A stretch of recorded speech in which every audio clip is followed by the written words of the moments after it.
I grew up hating the smell of cigarettes, but I figured that adults have the right to do what they want with their own bodies. I tried dating a girl who smokes but couldn't do it. It made me physically recoil if it was bad enough. The requirement of having one after food or other things was very annoying. Kissing was tolerable to literally undoable. Personality-wise, someone way overinvested in their social media presence. Every meal a picture taken, a dozen selfies a day, changing relationship status to "it's complicated" after a fight, caring more about their following than their real-world relationships. I tried both and realized that I'm just not willing to start a relationship with either of those traits again. How about you all? Story 1. Had one girlfriend that didn't last, and I would never deal with her traits again. Every time I was sad or upset about something out of our control, she would try to cheer me up. When it didn't work, she would then get upset that I was still upset. Next thing I know, I'm trying to cheer her up because I was upset. For context, I was dealing with the realization that I have alcoholic parents. She wanted to fix it for me with kind words and then got upset I wasn't automatically cured. Story 2. Someone who is always late. Someone whose whole day can be ruined by one small inconvenience. Someone who cannot make it through a few hours' drive without complaining. Someone who feels the need to complain constantly. Those are just off the top of my head. I'm sure I could come up with more. Story 3. Making me feel awful for suggesting or trying to initiate sex. Life is too short to navigate months of dry spells while self-esteem takes an absolute beating. I agree on the social media stuff as well, although fortunately, I never had a relationship with someone like that. Story 4. Inability to de-escalate conflict. My ex was reasonable almost all the time. She wasn't an angry person. But once she got angry, it was a one-way road. Literally nothing could prevent her from getting angrier and angrier until she snapped. The first time she hit me, I was so shocked that a woman would try to fight a man more than twice her size that I didn't even react. I didn't even know what to do. It was strange to deal with because she was otherwise completely normal and reasonable. But that one flaw was more than enough to ensure every relationship she will ever have will fail. Story 5. Compulsive liar and drama addict. Took me a while to figure that out, though. If things got boring, she would just make things up, usually to gain sympathy. She did have a perfect figure, though. Story 6. Stonewalling. There is a reason it is one of the 4 horsemen of the relationship apocalypse. The silent treatment is not somehow better than other unhealthy reactions to conflict, just because you are not shouting abuse. Stay silent long enough, and all I start thinking is, why am I not out in the world having lovely conversations with other, more mature people? Story 7. Playing games. I had that in high school. Met my future wife in college, and she was as straightforward a communicator as I've seen. She said, "I hate games. It's just a stupid way to manipulate people." Loved that. We've been together for 45 years. Story 8. Snooping through all of my things all the time and coming up with excuses for the sneaky behavior. If I catch you rifling through my more personal belongings or trying to break into my phone, I am just done with you on the spot. Story 9. Inability to be on time for anything, ever. She would be 30 to 60 minutes late for everything we did and always had an excuse why nothing could be done to avoid this situation. Story 10. Smoking and single motherhood. Tried both once each. They're both unconditional, non-negotiable deal breakers now, although for different reasons. Smokers because kissing a smoker is very disgusting, and single mothers because their whole lifestyle is fundamentally, irreconcilably incompatible with mine. Story 11. I won't deal with misandry. When I was young, I tolerated it more because I was naive and infatuated, plus a part of me infantilized women, assuming they were all good people. Sugar and spice and everything nice, like the old saying goes.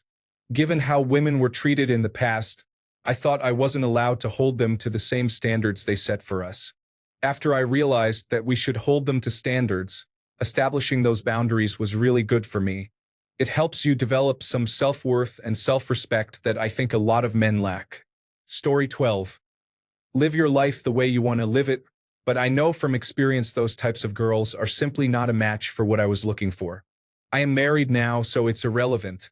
There's also almost always an underlying current of mental health issues that they think they've addressed, but they really have not, at least in my experience. On a similar note, anyone who went to school for, is in the industry of, or is deeply involved in psychology or psychotherapy. Again, this is just my experience, but this seems to be pretty much all people who are messed up in the head, and they either don't know it and want to tell other people what to do with their lives or got into the field to solve their own issues, but only a fraction of them actually do so.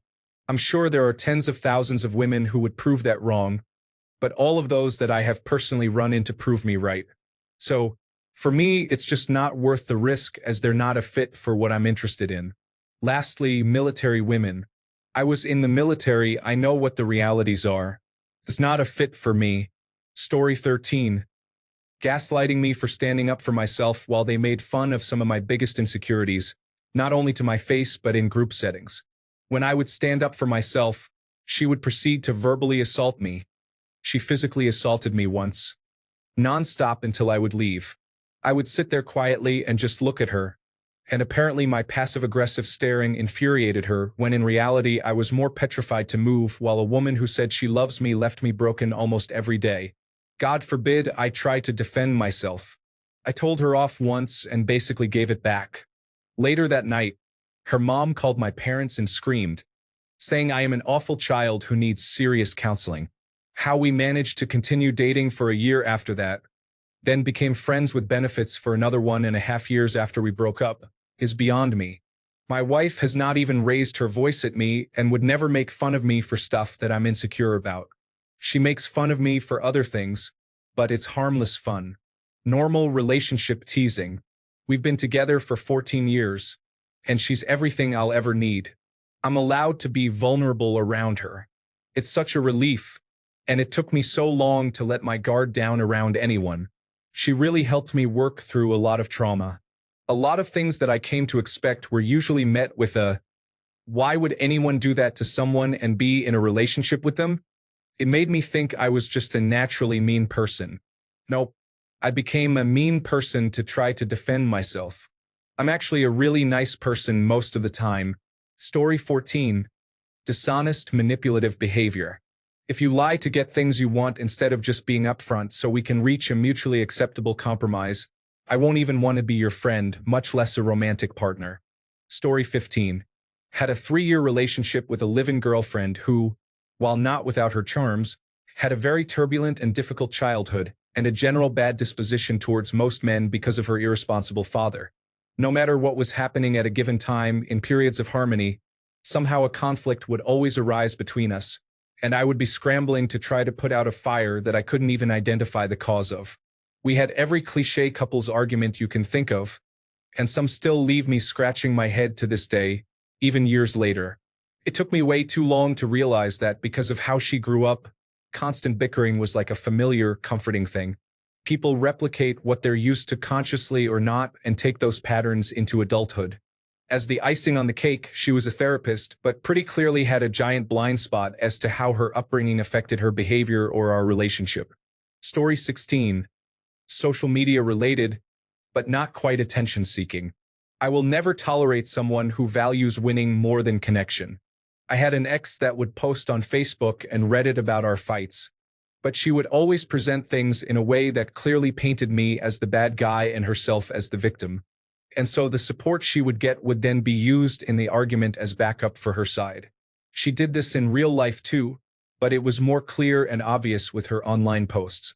Basically, she relied on carefully crafting posts to engineer an online echo chamber for herself, which would give her validation and reinforcement for her own worldview.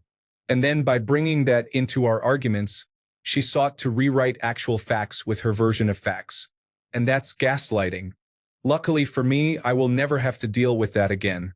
Story 17. Phone addiction. It does not have to exclusively be social media addiction. My ex would scroll on TikTok, Instagram, Facebook, text people, Snapchat, and FaceTime her friends. She would play games and watch videos, basically blocking the world out and zoning in on her screen. No time for anything around her, just the screen. To that extent, there would be a major focus on her online presence and persona, posting photos like she was living the dream life as we lived in a trailer. Story 18. Poor emotional control, not taking accountability, refusing to take even the slightest criticism, and double standards in the relationship. The list can go much longer. Story 19. Name-calling during an argument is unacceptable for both myself and my significant other. No name-calling is tolerated. We, as adults, are capable of expressing how we feel unappreciated or mistreated without belittling the one we should love most and have the most patience for. If your partner is not willing to at least hear you out and work as a team to make each other feel better, then there is a deep issue. No yelling in anger or speaking harshly. If your emotions compel you to raise your voice, remember the love for your partner and take time to walk away and calm down. I will never yell at a partner again, and I will never be yelled at again. No silent treatment. Taking time away is natural when it's communicated that space is needed, but no ignoring each other and acting like things are fine, only for it to blow up later. Inconsistency in expression or feeling. What you say should be what you mean, with the ability to reflect, take accountability, and apologize, complete with action to do better if you say something you don't mean in pain. Consistency is an absolute must. Without it, trust and comfort are gone in positive expressions. Story 20. She lived by the motto, never apologize, never explain. She refused to ever accept that she was wrong. It was always someone else's fault. Even if it was something she did wrong, if that upset or bothered other people, then that was their problem, not hers. Story 21. Blaming all the issues in the relationship on me and never admitting it when she was the one at fault. I admit I have my flaws, but surely I'm not to blame for everything that was wrong in the relationship. Story 22. Pouting, feeling the need to argue all the time, silent treatment, unwillingness to deal with their issues in a healthy way, sense of superiority, breaking into tears all the time, sense of entitlement, difficulty communicating, having zero interests outside of work and spending money, kind of mean to be honest, woe is me mentality, you're the problem in my life attitude, and instead of breaking up with you like an adult, I'm just going to get increasingly more unpleasant until you get the message. Not to say that I was a perfect boyfriend, I wasn't, but I wouldn't say that I'm a horrible human being who deserves that sort of dysfunction either. I do miss her dog, though. I don't know. I think I'm just better off on my own. Story 23. Not supporting my hobbies or criticizing my interests. I like to game occasionally and watch anime. I had an ex who actively criticized watching anime and also gaming. Most importantly, they undermined my confidence when I thought of trying to start a business. Story 24. A completely self-righteous woman who deliberately will not consider any opinion if it differs from hers. Even when she has been proven wrong, she adopts an attitude. An emotionally immature, undeveloped woman. Story 25. Staying friends with ex-boyfriends. Every single time we had an argument or disagreement, the ex-boyfriend would try to sneak in and undermine me. The ladies were always naive, I guess because all of them were in their mid-20s or younger, as was I, and still in that mentality. Almost every time they had relations with the ex-boyfriend. I am in my late 40s now, and my wife and I have deleted our exes from our lives before we met each other. Story 26. Where something is their entire personality and life and can't be balanced. For example, one of my exes smoked weed. They based their whole life around it and couldn't function without it. Zero personality outside of it. Another ex, it was the same with gaming. It was their first and only priority, also no personality outside of it. Everyone has their thing, but it shouldn't consume your life. Story 27. When they run on island time, I understand running a little late because of traffic or a child having an issue, but if you are always late and get categorized as running on island time by people, I am not interested in a friendship, as I am not going to constantly guess if or when you may show up.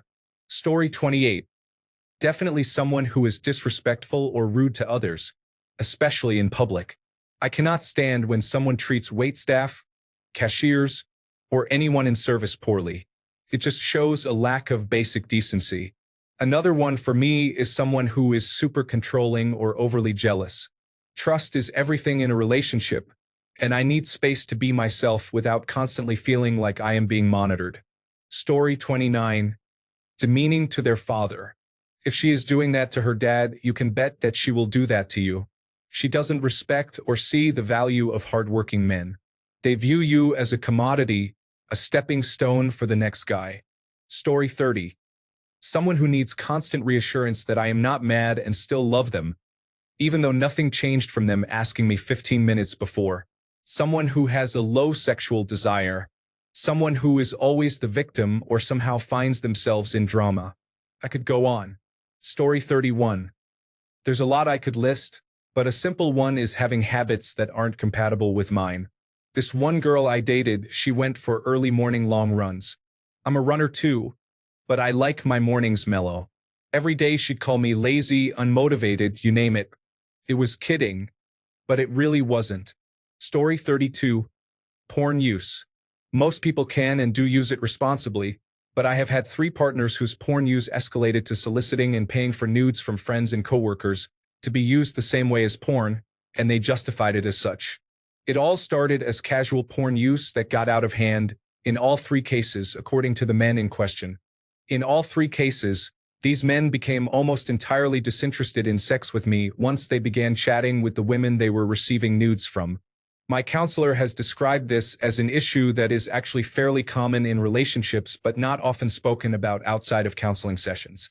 Now, if my current partner and I were to separate, I'd only date casually or stay single unless I found someone who does not need to use porn. Some of you may say that I would be single forever, and to that I'd say, so be it. My husband is in active recovery. I am so thankful to him for being the first one to seek help for his own sake and for the sake of our relationship.